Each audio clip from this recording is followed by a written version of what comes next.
हनुमान जयंतीच्या दिवशी नाशिकमधील ऐतिहासिक पंचमुखी हनुमान मंदिरामध्ये मोठ्या उत्साहात हनुमान जयंती उत्सव संपन्न झाला। यावेळी दर्शनासाठी भाविकांनी मोठी गर्दी केली होती। पेशवे काळातील 250 वर्षापेक्षा जुन्या पंचमुखी हनुमान मंदिरामध्ये 61,000 लाडू प्रसादाचा नैवेद्य दाखवण्यात आला।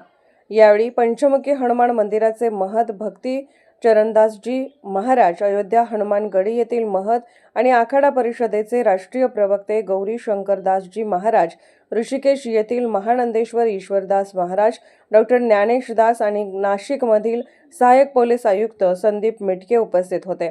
महाराजांच्या आणि एसीपी संदीप मिटके यांच्या हस्ते संध्याकाळी आरती करून महाप्रसादाचे वाटप करण्यात आले। 50 भाविक महिलांनी 2 दिवसात 300 किलो बेसन, 300 किलो साखर, 300 किलो तुपाच्या साहाय्याने हा लाडू महाप्रसाद बनवला आहे। हनुमान जयंतीनिमित्त आज मंदिरामध्ये द्राक्ष व आंब्याची तसेच फुलांची आरास करण्यात आली होती।